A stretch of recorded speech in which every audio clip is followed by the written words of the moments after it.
bangga menjadi mahasiswa PGSD UPI Kampus Sumedang yang unggul.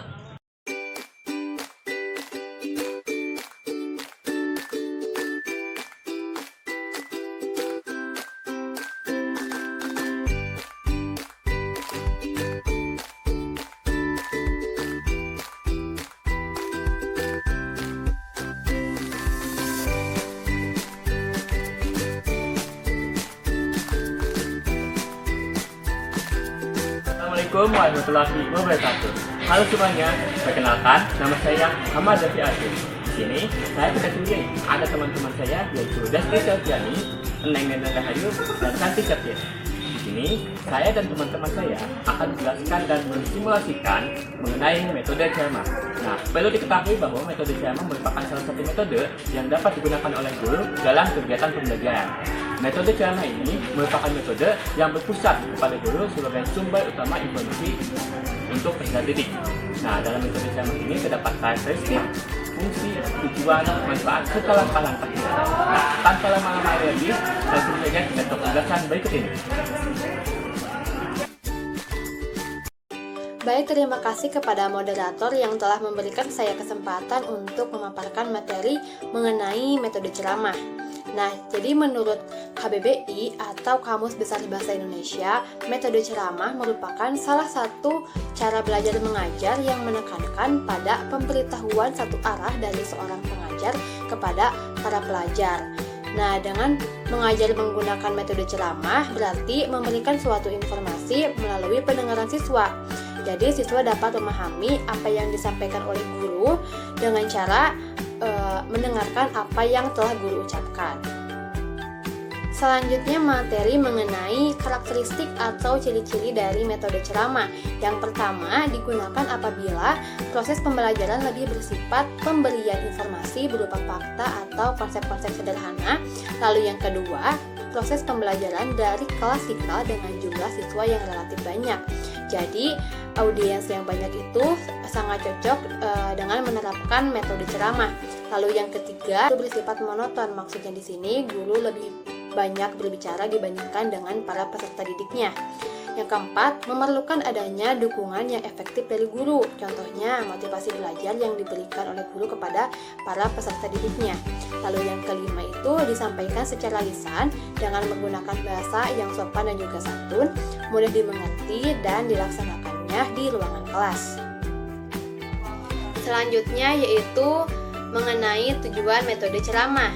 Metode ceramah digunakan dengan tujuan untuk yang pertama itu menyampaikan informasi atau materi pelajaran, yang kedua dapat membangkitkan hasrat, minat, dan motivasi siswa untuk belajar, lalu yang ketiga itu memperjelas materi pelajaran. Pada materi berikutnya yaitu membahas mengenai fungsi dari metode ceramah. Yang pertama itu agar perhatian siswa tetap terarah selama penyajian materi berlangsung. Terarah maksudnya di sini itu terarah kepada guru yang sedang menjelaskan materi dan siswa itu yang mendengarkan materi tersebut. Lalu yang kedua itu penyajian materi itu sistematis, yang artinya tidak berbelit-belit. Lalu yang ketiga untuk merangsang siswa belajar aktif. Lalu yang keempat untuk memberikan feedback atau balikan. Lalu yang kelima itu untuk memberikan motivasi belajar kepada para peserta didik.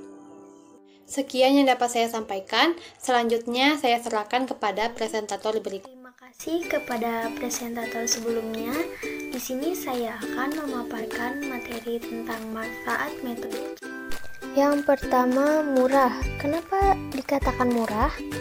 Karena tidak memerlukan biaya yang besar sehingga dapat menampung kelas besar dan tiap siswa mempunyai kesempatan yang sama untuk mendengarkan.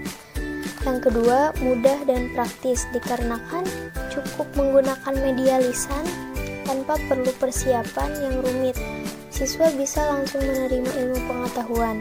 Yang ketiga, konsep dan materi yang disajikan secara hierarki. Yang keempat, dapat mencakup materi pelajaran yang banyak dan luas. Yang kelima, guru dapat memberi tekanan terhadap hal-hal yang penting hingga waktu dan energi dapat digunakan sebaik mungkin.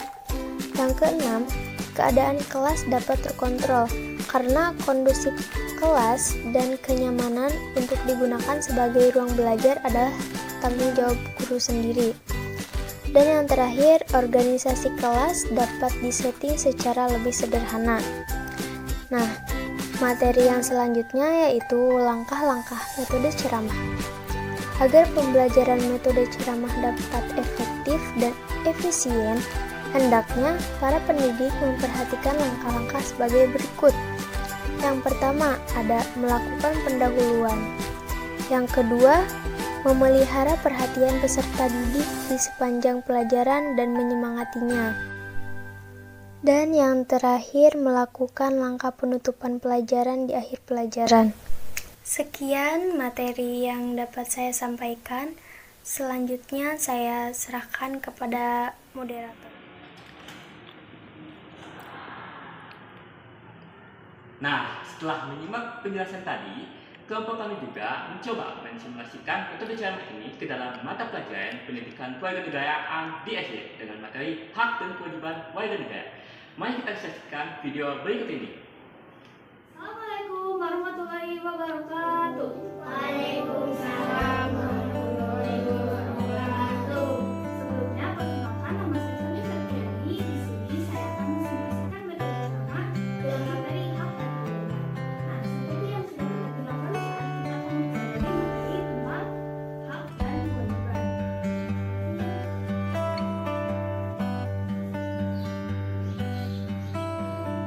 Sebelumnya ada yang tahu nggak sih apa itu hak dan kewajiban? Maka dari itu,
Now